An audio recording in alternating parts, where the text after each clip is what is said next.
Welcome back, ladies and gentlemen, boys and girls. This is the Chronicles Dallas Cowboy podcast. My name is Troy Hill, and I have Kyle with me, along with Ron, aka the Starstruck Fan, here celebrating victory time with the Dallas Cowboys, a victory 38-3 over the New England Patriots. I was pretty excited over the win overall myself. What was your thoughts on the victory, Ron? I was truly glad for the win. I mean, especially coming off of what happened against the Cardinals, we needed this. We didn't need back-to-back losses prior to going into next week. I was pleased with the win because it was a team that we're supposed to beat, and we did. So yes, I'm good here. Yep, I totally agree with you on that. And speaking again and stuff that we couldn't have. Taking another loss wouldn't have been good because going in 2-2 against the San Francisco 49ers should have easily turned into 2-3 real quick. So I'm glad that we didn't get to that point. Yeah. What's your thoughts on that, Kyle? Yeah, I mean, I gotta say, I'm glad because geez, I was so worried about all the intel they were gonna have. all I heard for 2 weeks was the intel. They're gonna know everything. I mean, my God, I'm surprised we even played the game. I mean, Jesus, so much intel for 3 points. Man. I mean, if that's we gotta dead that storyline. Come on, let's. And I gotta say, I can't believe the defense even showed up. I mean, when Trayvon Diggs didn't play, I thought the defense would just collapse. I mean, and we were gonna forfeit the season without Trayvon Diggs. I said it after last week. Relax. It's one loss in September, but I think some of those storylines, I won't mention any names brought up here, but like way overblown. Let's be real here. I mean, come on. Yeah, I think this isn't the first free agent to go from one team to another. You know what I mean? Like it happens all the time. Very, very true. And it's not like we're talking like McCaffrey. At this particular point, I love Zeke Elliott. Do I love him enough to have a video montage for him and stuff before the game? No, because I'm 49 years old and I just don't care about. I mean, it's a business, so people in that respect need to get over themselves, I think. What's your thoughts on that, Ron? Since we are talking about Zeke, what's your thoughts about him returning back home? I did. I looked at that, and I hear Kyle talking about the intel stuff. But when I look at these stats, though, I'm still trying to figure out how it happened. I mean, I know we had the turnovers and everything, but when I look at it, just looked like we had good distribution because it's not like we ran all over them. I mean, Pollard had 47 yards rushing. He wasn't even like half of 100 receiving. Yeah, we had Jake Ferguson, the tight end, that pretty much destroyed it. Had the most reception with 7. CeeDee Lamb only had 4 catches for 36 yards. So, I mean, we dominated the game, but when you look at the stats, it's like, how did we do that? It's like, where did all the points come from? Because it was ball control. We slang the ball. Ball control, 100%. Yeah. Good ball control offense. It was just good. No turnovers. Yep, another big thing too. But I mean, that just comes down. Well, Turpin, almost our USFL MVP. he had a fumble. Y'all killing me on the show tonight. Hey man, you went on. I mean, I had to argue for 2 weeks about fucking intel. I can't do anymore. And they scored 3 points. And they scored 3. We beat the worst blowout in Belichick's career. I don't want to hear no more about intel. I just think it just comes down to that we're. Yeah, there's the part of the fan base wants to see all this big flashy Dak throws for 4,000 yards and stuff, and 64 touchdowns in the first quarter. And I think like the typical Cowboy fan, it kind of has a little more common sense. Is not influenced by Madden culture. That what we're doing right now is more of a level of, I would say, a championship football. Where there is consistency and there is ball control, and we are nickel and diming people. And strategically is what you want to do. I mean, you're right. I mean, me and Kyle talked about it before. It's like, why are we going to show you everything we got in our deck? In the first 4 games of the season, if we don't have to. That's some more. That was our offensive coordinator from last year. That's the type of stuff we do. Yeah. We'd have our whole playbook opened up right now, where everything we're going to do, and we're done for the season. I mean, what's your thoughts on that, Kyle? about just an overall just good win, not flashy, but it does what you're supposed to do. Exactly. Like, what's so funny, because McCarthy actually had a quote last week talking about, because everybody's complaining about it. Everyone's complaining. We put up 40 points in the pouring rain against the Giants. We won by 20 points against the Jets. You know what I mean? And then they had one bad game. It's like, so what are we talking about? It's the first 3 weeks of the season. You know what I mean? Like, they just put up 38 points on Belichick. You know what I mean? Like, there's no real need to panic. They need to clean some stuff up, obviously, red zone stuff. But like they're doing what they should be doing right now, with the exception of one game. You know what I mean? Like, every team loses one game. I just but everything that we complained about that game, they pretty much cleaned up. I mean, the defense, run defense, they only let up like 53 rushing yards. You know what I mean? 53. You know what I mean? Mm-hmm. I just. We talk about they didn't get any turnovers. Well, they got 2, right? Or 3, right? 2 or 3. You know what I mean? Like 3. Yeah. 3, yeah. Mm-hmm. So I mean, little stuff like that. We talk about Gallup. We gotta get Gallup something. Well, Gallup had another pretty solid game last week. Yeah. I mean, yesterday. You know what I mean? He actually has. I mean, I think I've been impressed with Gallup this whole season. I mean, he's not scorching earth. No, but he's playing solid. His consistency. Exactly. It's just the consistency is there, and sometimes that's some of the little things that you want your team to do. So and that's what it goes back to my point, though. It shows that they realized what they did wrong and they fixed it. That defense was on fire yesterday because they got lit up last week and they came out with a vengeance yesterday. So hey, that's all I can make. It's positive. It's arrows going up for me, anyways. Yeah. I mean, what's your thoughts on that, Oran? Yeah, I mean, they did. They cleaned it up, just like what Kyle said. There's absolutely no debate with that. They fixed the things, with the exception to the red zone stuff. Mm-hmm. We did get that one in there, and we definitely which was big. Yeah, it was. Yeah.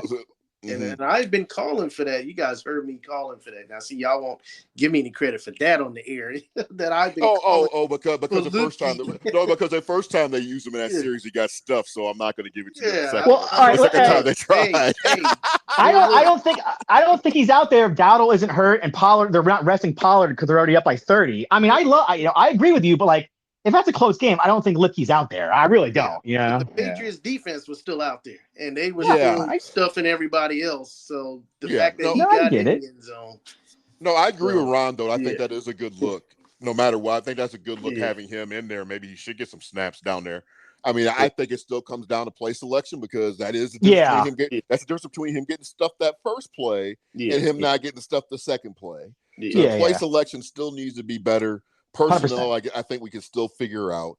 Mm-hmm. I mean, they need to stop running 1 yard or plays and stuff when they need 3. I mean, there's things that they just haven't figured out at that point. Yeah.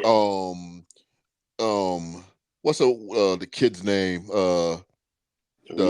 Tight end got to be sure. Spoonmaker got to make that damn catch. That's easy 7 red zone touchdown. Yeah. He's got to make that catch. He's got to. Yeah, it's right there. Yeah, he had that.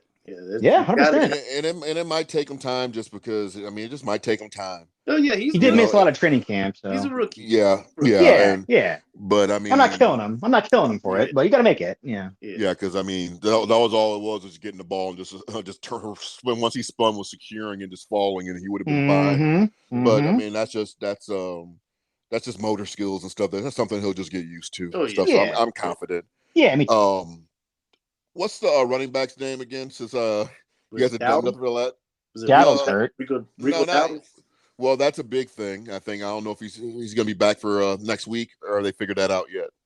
They said it's not that serious, but Stephen Jones said it wasn't. Like, they think it's not as bad as they're optimistic. Is what he said. So okay, well, as long as Dr. Jerry Jones hasn't commented because he probably he'd be getting his foot. Yeah, he's probably getting his leg amputated or something. Mm-hmm. Like, he's 100% fine. Yeah, I don't think we'll see him. Mm-hmm. I think we're going to see either the fullback a little bit more. I don't know. We're going to bring the other guy up off of the Malik Davis up off the practice squad. But I would be good if they did. That's what Stephen Jones said. They said they're going to need to look for Malik Davis to be called up. Yeah, but see that's the thing that we've talked about with depth, though. I mean, because I still think Davis is pretty decent. I think he's serviceable. I'm fine with that. Yeah, because originally, remember that we were all thinking that Davis was going to be the guy, and this other dude was going to be the dude who might end up being in a practice squad. So I'm still good with that. Yeah, I'm okay.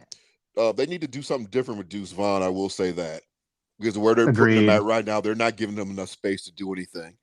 He needs to be on screen passes. Like, get him out behind 4 linemen in open space. He needs to be the screen guy, because he could, when he's running through tackles against third string guys in preseason, that was all good and well. But first string defenses ain't no joke. You know what I mean? In regular season, they got to give him space. And I did not like one screenplay they did. Nah, it was bad again. I know Ron suggested having a cook in those, but there's not enough separation for anybody to do nothing. I mean, the guys are already there. I mean, I don't know. Yeah. I mean, they're just like right there. So I don't know. Still so bad at it. Yeah. Yeah, he's got to come in 2-back sets, type of situations, like how I was saying, utilize him in the screen. If you're going to run him, bring in a 2-back set type of thing where somebody can get in front of him and throw a block or something. I think when he sits back there by himself, it makes the defense key in on him because he's not in so much. So when you see him, it's like, oh, he's got to be getting the ball. Because what are you going to do? He's going to pass protect? I mean, I understand they said that he can, but seriously, we haven't. Yeah, I saw enough that he can't. Yeah, I mean, he was barely doing it in college, and now you're going to have him blocking guys running 4.5 off of the line, 300 and something pounds coming at him. I don't think so. So so when he's in there, I think that's the thing, is that we're not scheming it correct, because if he's the lone back in the backfield, you're going to just think he's getting the ball because he's not going to pass protect. Yeah, and then without our line, even though it does make a difference, even having some of our difference making, it makes a difference having some of our line there. Yeah. This time, so maybe you can, maybe when our line gets full strength, maybe you can. Oh yeah, most definitely. Find their single back and stuff, have them run like a trap. Or have like a 32 trap or something. Yeah. And just go up there. I mean, that might work then, but. I mean, it does go to show that having some of the components of the offensive line there this week, it did make a big difference compared to last week. So that's part of it also, I think, from last week. Yeah, Pollard got some better looks this week. He had some runs that I thought were going to go the distance. If they had just one more move or just one little block downfield, he could have taken a couple of the distance this past Sunday. I will tell you that that 9-yard run that Zeke had and stuff, rookie season Zeke would have been gone.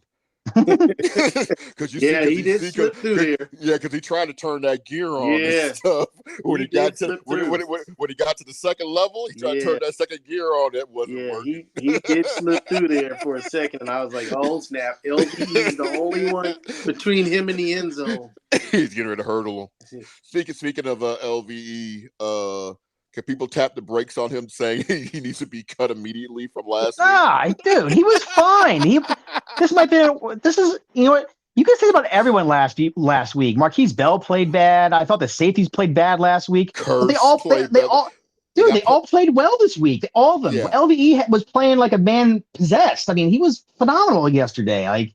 I'm saying, man, it's like players can't have one bad game. Like, Jesus. Well, no, what it is just I'm telling you, all it takes is one person to post nonsense, and then people that don't either believe in that person's nonsense or don't have no common sense to think for themselves to pile on the nonsense. Yeah, I mean, the worst thing you can be, if you're gonna be the person like I am, for example, is like I'm a Dak Prescott supporter. I support him. I got his back. But I'm not one of those fans who are going to sit there and try and nitpick everybody else in our team. Like, why isn't nobody complaining about this person or that person? Because then you start looking like a damn jackass. Yeah. And I wish some of these people would stop it. We can't just cut every damn buddy off a team if they make a mistake. I know. Or they have a bad game, because everybody has a bad game. Like they had the Patriots had one drive that resulted in 3 points. That was the first drive. And after that, they didn't do anything. I mean, I don't know what you could possibly complain about this defense yesterday. There's not one person well, they were A+ the defense yesterday. The whole everyone out there A+. So Yep, now I'm gonna throw this out there to Cal, since everybody's been riding on me tonight. Oh, then Lord. we're gonna get back to it when we have our next little show later on in the week. But I'm gonna say, but Kyle, what happened? Mac Jones, he's from the championship Alabama Crimson Tide. What does that have to do with Drop the anything? mic and walk away. What does that have to do with anything? I can name a million Alabama quarterbacks have done shit in the NFL. The discussion that we had about one that you named that said that he played for Alabama in comparison to our third string QB. You said, well, he came from Alabama. So that was now we're comparing Tua. So hold on. So now we're still comparing Jalen Hurts and Tua Tagovailoa to Trey Lance. You want to go? You want to go there? Is that what you want to do? Do you really want to go there right now? I will. Mac Jones to them.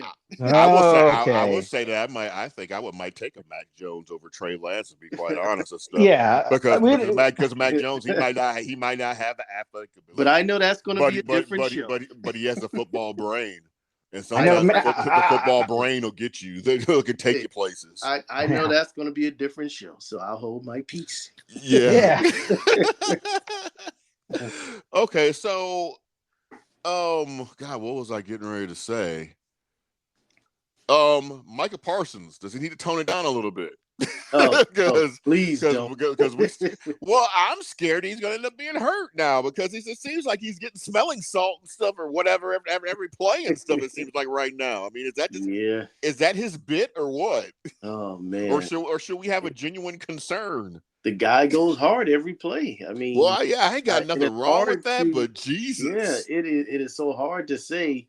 Tone it down. I think I even made a joke about it on one of my recent posts that I had contributed to him for winning Defensive Player of the Month, where I said in the clip, I said, take it easy. And then I was like, nope, not really. We don't need you to take it easy. We need you to keep going full speed. And unfortunately, what it's going to take for him to dial it down a bit is for other guys to keep making plays. Yeah, which has been happening. Yes, exactly. This past Sunday was perfect. If we could have more of that on a regular basis, where he's still going to go hard, but at least he won't be in the middle of plays where it risks him for injury almost every single play. If you got other guys that are beating him to it, Mm-hmm. Yeah, but when you're 31-3 in the fourth quarter, he shouldn't even be out there. 31-3. I mean, he should. I got to protect him. Because like I said, he's limping around. I already thought that when I said earlier in the game that he can sit now, when we're up like 20, I think it was 28 or something. Then I thought. I mean, I knew the game. I was good with him sitting then. But their argument's going to be, well, incentives for the players and stuff, and all this other type of stuff. But I mean, I guess I get that, but still at the same time, we're trying to win a damn Super Bowl, or at least compete for a Super Bowl. Yeah, that 28-3 was just a bad number to stop on. Yeah, no, I get it. Too many people had memories of that 28-3. Yeah, I mean, that's true. My next question. Last week we were talking about the Diggs situation and stuff, and we were talking about Bland and I would like to give ourselves a reward, an award for just valor and just having some common sense. What did we say about Bland last week? That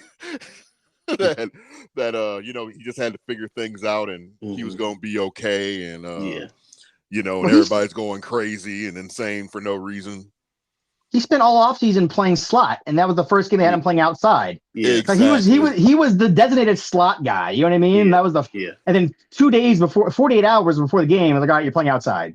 Yeah, he adjusts. He's fine. I'm not worried about it. Yeah, 2 picks and stuff. I thought he was outstanding and stuff. Good overall performance by the defense.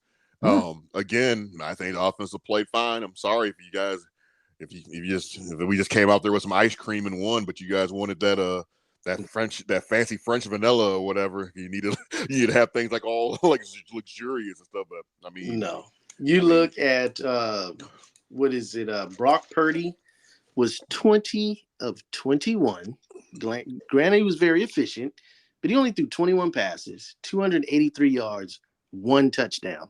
So it wasn't like he went out there and absolutely lit it up on last week. He threw for under 300 yards. He only had 1 touchdown, only threw 20-something passes. So and they're dominating. So it's not going to always be. I know many of the fans want to see 300 and 400 yards passing. That does not necessarily get it done. It does not. Well, yeah, because I've seen 300 and 400 yard passing games we've lost. Yes. Yeah, because we're trying to come back. Yeah, exactly. And you got like a lot of garbage points. So, I mean, exactly. Then they were complaining about garbage yards for Dak.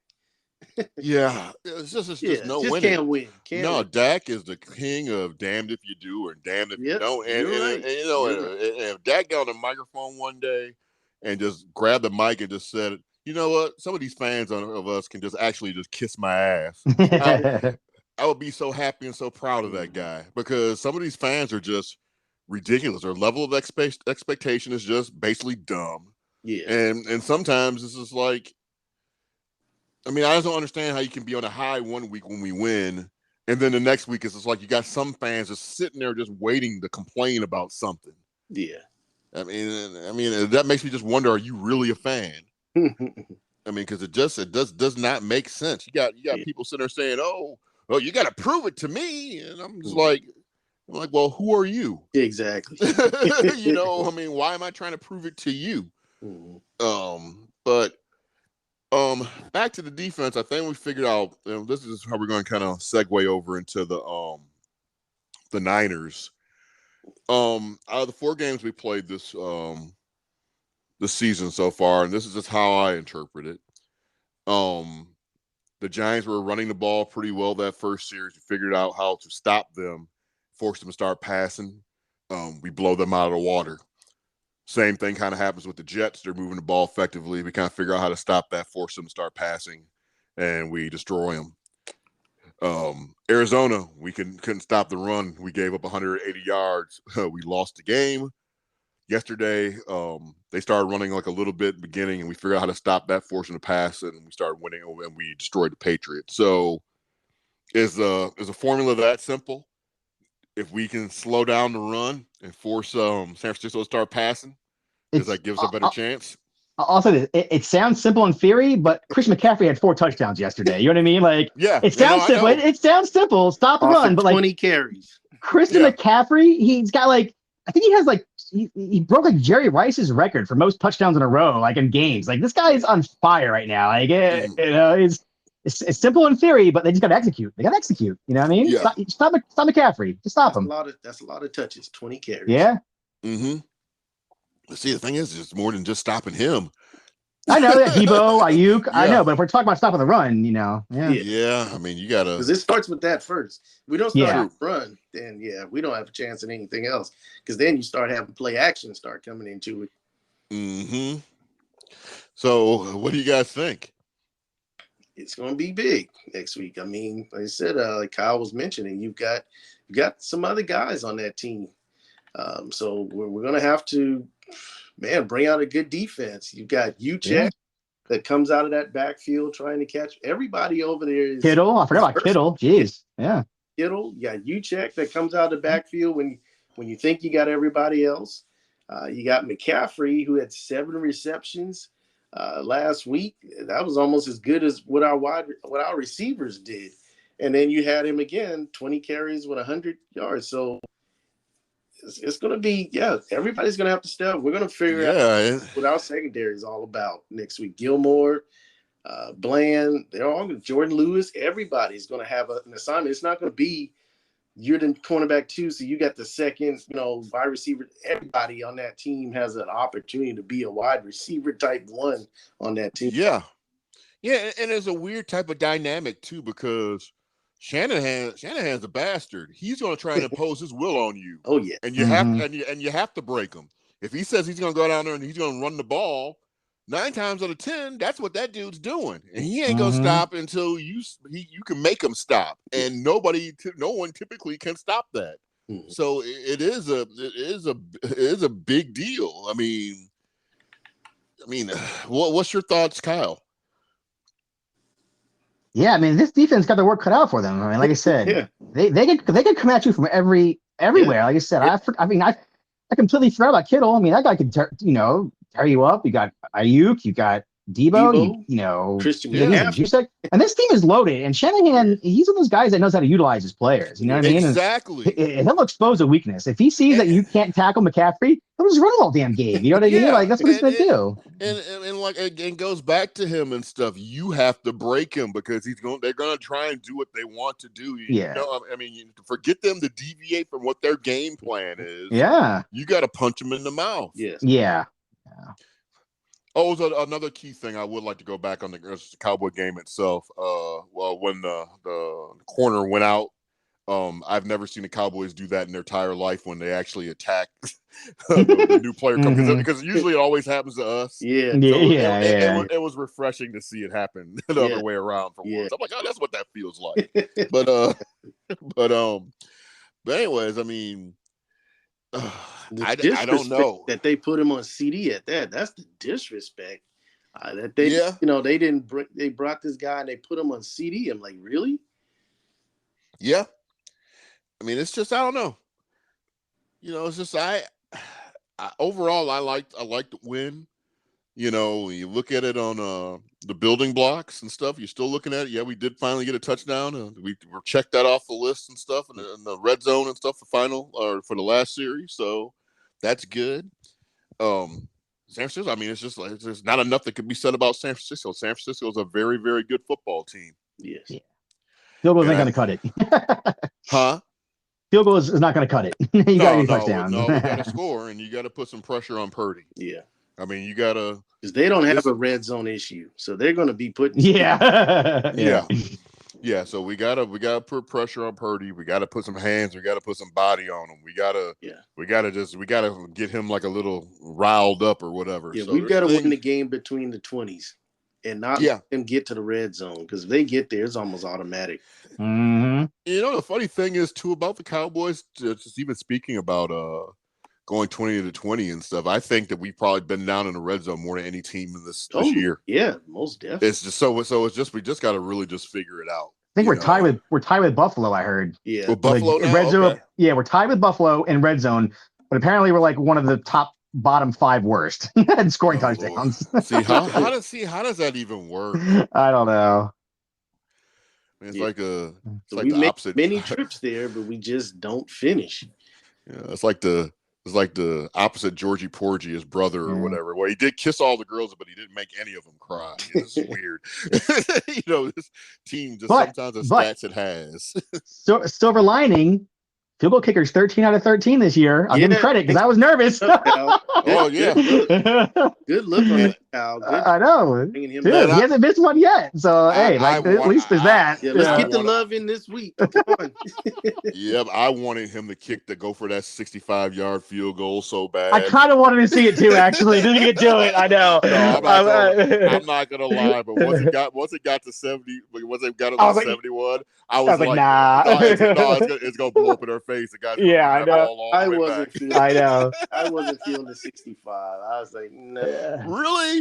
I just wanted to see his range. That's all I wanted to see if the range was there. You know what I mean? Like, I just like half maybe, but that first half, I just saw when they put that guy back there near the goalpost, I started sensing. I got nervous. Yeah, me too.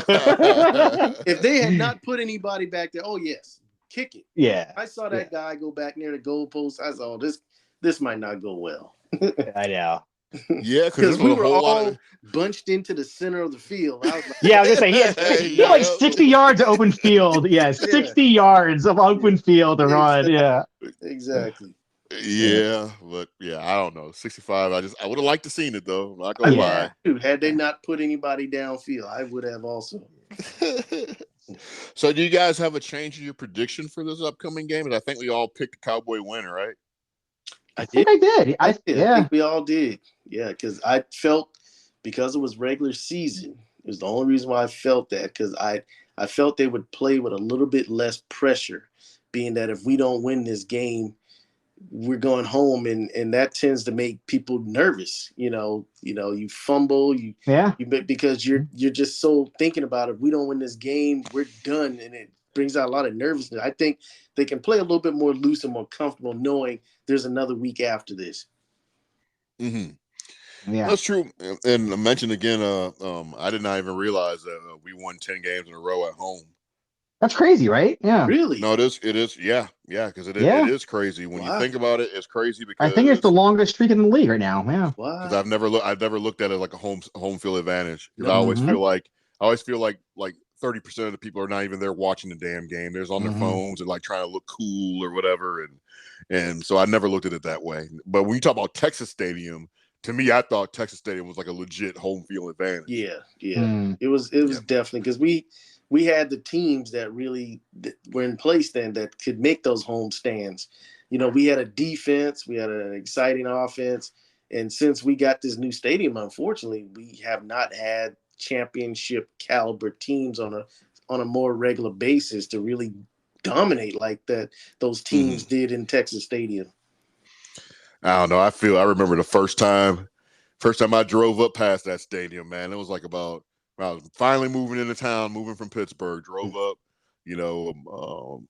ex-wife now was, she's in one car and it's like my daughter's in the car with her and, my son's sitting in the back seat with me and stuff. He's wide awake. He's like, Dad, is that the Cowboys stand? I'm like, yes, it is, son. Because that was the first time we ever saw that thing like up close personal. It was like, I was like, damn, they make this thing look so badass on TV. Why does it look so run down and stuff in person?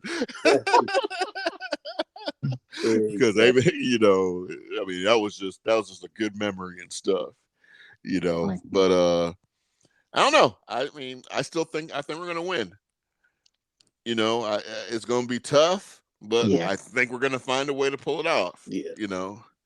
And the thing I don't want is that if we do pull it off, I don't want to see people running, falling all over themselves for the power rankings and stuff because oh my God, that's going to happen. That's going to happen. But the power rankings don't mean shit. That's a media thing. Yeah, the power rankings is about just about as much as me saying I love the Dallas Cowboys. No, that And I don't understand how people just invest so much energy into that nonsense. Because I can tell you what, if we do win this game, I can tell. Let me sit down and look at the Cowboy fans like I'm Johnny Bench real quick here. Let me go ahead, ease on down. Hey, you there, Cowboy fan? If the Cowboys beat the Niners, the power ranking might shift and we might be number one. Guess what? It's not going to mean anything. And Stephen A. Smith and Shannon Sharp are still not going to like the Cowboys even if we do win. Exactly. So I'm saving you I'm saving you the time of you waking up to watch them on TV the next day to see what they have to say.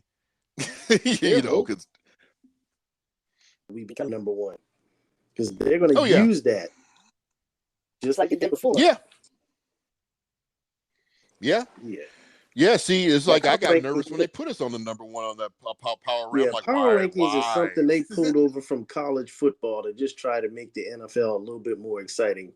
To me, that needs to stay in college football because those guys agreed. Yeah, I agree. Every single week they have to play because one loss could kill their entire season in college football. So power rankings to me, it's more suited for that league of football. But the NFL, when you got guys that are, being sat to rest because, the whatever, it's just different football in the NFL versus college. Those guys are playing through stuff because they know one loss and they're done. Yep. That's a lot of pressure, Jack. Just losing is it. So everybody on board and stuff with the Cowboys this week then, huh? I think so. Yeah. I think we can pull it out one because the pressure was won't be there.